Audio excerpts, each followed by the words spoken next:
اللہ نے عزت کے گھر یعنی کعبے کو لوگوں کے لیے موجب قیام بنایا ہے، اور عزت کے مہینے کو اور قربانی کے جانور کو اور ان جانوروں کو جن کے گلے میں پٹے بندھے ہوں، یہ اس لیے کہ تم جان لو کہ جو کچھ آسمانوں میں اور جو کچھ زمین میں ہے اللہ سب کو جانتا ہے، اور یہ کہ اللہ کو ہر چیز کا علم ہے۔ جان رکھو کہ اللہ سخت عذاب دینے والا ہے، اور یہ کہ اللہ بخشنے والا ہے، مہربان بھی ہے۔ پیغمبر کے ذمے تو صرف پیغام پہنچا دینا ہے، اور جو کچھ تم ظاہر کرتے ہو اور جو کچھ مخفی کرتے ہو اللہ کو سب معلوم ہے۔ کہہ دو کہ ناپاک چیزیں اور پاک چیزیں برابر نہیں ہوتی، گو ناپاک چیزوں کی کثرت تمہیں اچھی ہی لگے، تو عقل والو اللہ سے ڈرتے رہو تاکہ کامیاب ہو جاؤ۔ مومنو، ایسی چیزوں کے بارے میں مت سوال کرو کہ اگر ان کی حقیقتیں تم پر ظاہر کر دی جائیں تو تمہیں بری لگیں، اور اگر قرآن کے نازل ہونے کے ایام میں ایسی باتیں پوچھو گے تو تم پر ظاہر بھی کر دی جائیں گی۔ اب تو اللہ نے ایسی باتوں کے پوچھنے سے درگزر فرمایا ہے، اور اللہ بخشنے والا ہے، بردبار ہے۔ اس طرح کی باتیں تم سے پہلے لوگوں نے بھی پوچھی تھی، مگر جب بتائی گئیں تو پھر وہ ان سے منکر ہو گئے۔ اللہ نے نہ تو کوئی بحیرہ مقرر کیا ہے اور نہ کوئی سائبہ اور نہ کوئی وسیلہ اور نہ کوئی حامی، لیکن کافر اللہ پر جھوٹ باندھتے ہیں، اور یہ اکثر عقل سے کام نہیں لیتے۔ اور جب ان لوگوں سے کہا جاتا ہے کہ جو کتاب اللہ نے نازل فرمائی ہے اس کی طرف اور پیغمبر کی طرف رجوع کرو، تو کہتے ہیں کہ جس طریق پر ہم نے اپنے باپ دادا کو پایا ہے وہی ہمیں کافی ہے۔ بھلا اگر ان کے باپ دادا نہ تو کچھ جانتے ہوں اور نہ سیدھے رستے پر ہوں تب بھی؟ اے ایمان والو، اپنے آپ کو سنبھالے رہو، جب تم ہدایت پر ہو تو کوئی گمراہ تمہارا کچھ بگاڑ نہیں سکتا۔ تم سب کو اللہ کی طرف لوٹ کر جانا ہے، اس وقت وہ تم کو تمہارے سب کاموں سے جو دنیا میں کیے تھے آگاہ کرے گا اور ان کا بدلہ دے گا۔ مومنو، جب تم میں سے کسی کی موت آ موجود ہو تو شہادت کا نصاب یہ ہے کہ وصیت کے وقت تم مسلمانوں میں سے 2 مرد عادل یعنی صاحب اعتبار گواہ ہوں، یا اگر مسلمان نہ ملیں اور تم سفر کر رہے ہو اور اس وقت تم پر موت کی مصیبت واقع ہو تو کسی دوسرے مذہب کے 2 شخصوں کو گواہ کر لو۔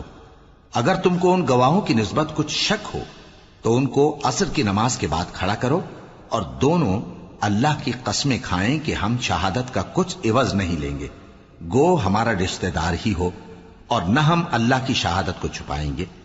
اگر ایسا کریں گے تو گناہ گار ہوں گے۔ پھر اگر معلوم ہو جائے کہ ان دونوں نے جھوٹ بول کر گناہ حاصل کیا تو جن لوگوں کا انہوں نے حق مارنا چاہا تھا ان میں سے ان کی جگہ اور 2 آدمی کھڑے ہوں جو میت سے قرابت قریبہ رکھتے ہوں، پھر وہ اللہ کی قسمیں کھائیں کہ ہماری شہادت ان کی شہادت سے زیادہ سچی ہے اور ہم نے کوئی زیادتی نہیں کی۔ ایسا کیا ہو تو ہم بے انصاف ہیں۔ اس طریق سے بہت قریب ہے کہ یہ لوگ صحیح صحیح شہادت دیں، یا اس بات سے خوف کریں کہ ہماری قسمیں بھی ان کی قسموں کے بعد رد کر دی جائیں گی۔ اور اللہ سے ڈرو اور اس کے احکام کو توجہ سے سنو، اور اللہ نافرمان لوگوں کو ہدایت نہیں دیتا۔ وہ دن یاد رکھنے کے لائق ہے جس دن اللہ پیغمبروں کو جمع کرے گا، پھر ان سے پوچھے گا کہ تمہیں کیا جواب ملا تھا۔ وہ عرض کریں گے کہ ہمیں کچھ معلوم نہیں، تو ہی غیب کی باتوں سے واقف ہے۔